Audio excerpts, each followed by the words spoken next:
Hey family, it's Danielle, and today for Sunday school we are going to talk about the 5 things that you need in order to homeschool your kids. So if you're interested in finding out what 5 things you need to homeschool, then stick around for the video.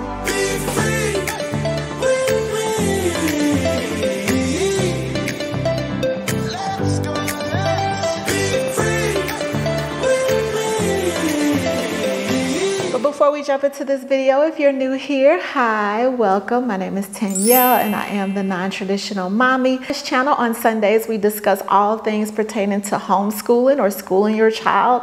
So if you're interested in homeschooling, then I would love for you to consider joining my little family and hitting the subscribe button. To the rest of my non-traditional family, you guys are the MVPs and I love you bunches. Mwah. Now, let's talk about the 5 things that you need to homeschool. You guys, before we talk about the 5 things you need to homeschool, I would like to thank Jumpin' Jelly Beans for sponsoring this video. So I am currently at Jumpin' Jelly Beans. I am at my business.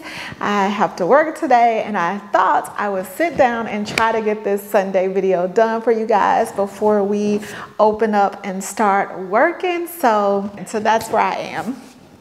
All right, you guys, let's talk about the 5 things that you need to homeschool. I think you're going to find this list, my thoughts on what you need to homeschool, very interesting and out of the ordinary.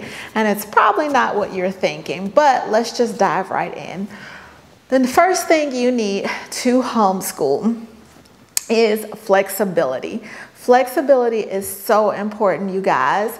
You have to be able to be flexible because with homeschooling, more than likely, you have other things going on. If you're a stay-at-home mom, you're dealing with the daily running of your family. If you are a working mom, you're working, you're dealing with that. Whatever else you have going on in life, you now have to add teacher to that list of things to do.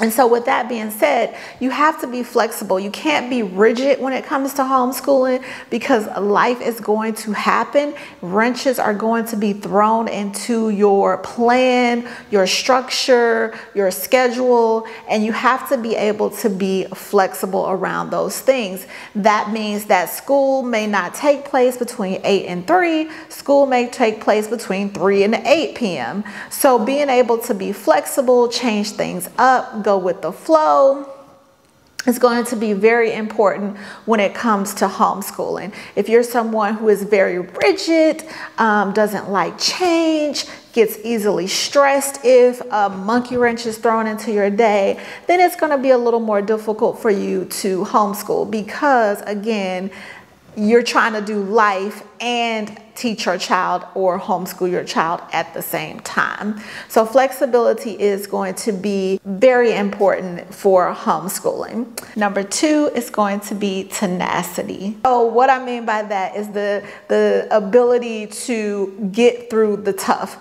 You're going to need to be able to fight through the difficult times. There's going to come times when you just want to scream, pull your hair out, put your head in your pillow and just cry a hard cry. You're going to have those days. It's going to happen, but you have to have the ability to be able to push through those hard days and keep going. You know, there may be days where you wake up and you are having a hard day, but you still need to do English with your child. You can't just throw in the towel and be like, I'm not going to teach them English because of whatever else is going on. So having the ability to push through the hard, having the ability to run the marathon. Homeschooling is not a sprint. It is by far a marathon. It is a long-term thing that you're doing. You're not running fast towards the end. You're going nice and slow and steady and being able to run up the hills and coast down the hills is going to be very important when it comes to homeschooling.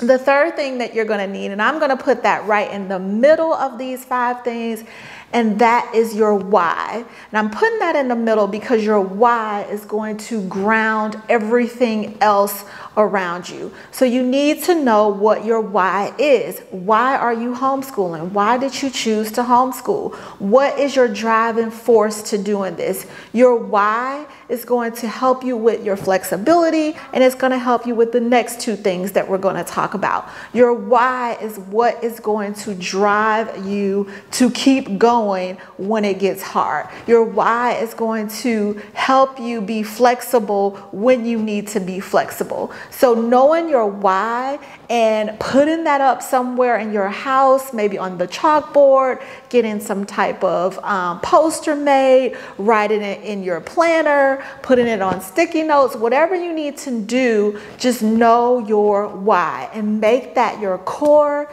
and your foundation to homeschooling. So number 3 is know your why. And number 4 is passion. So your why helps you have the passion. You're going to have to be passionate about this thing, because as you guys know, whenever something gets hard or whenever we are exhausted, when we have a passion for something, we're going to push through it, right? We're going to push through the hard. We're going to push through the exhaustion. We're going to keep going. Like, our passion is what keeps driving us. So you have to have a passion for this thing. Your why has to bring some type of passion in you where you are just sold out for this homeschooling thing. It can't be half-hearted where you don't really have the passion, but you're like, you know what, I don't like my kid's teacher, Miss Susie. I'm just going to pull her out and homeschool her, but I really don't want to do it. You can't be like that, because if you don't have the passion, if your soul is not on fire for homeschooling, best believe it is going to be hard, and you may fail at it because you need to be passionate about homeschooling. When you're talking about your why, there should be some fire, some passion, some drive behind that why. So number 4 is passion. Number 5, and the most important, you guys, is patience. You are going to have to be patient about this thing.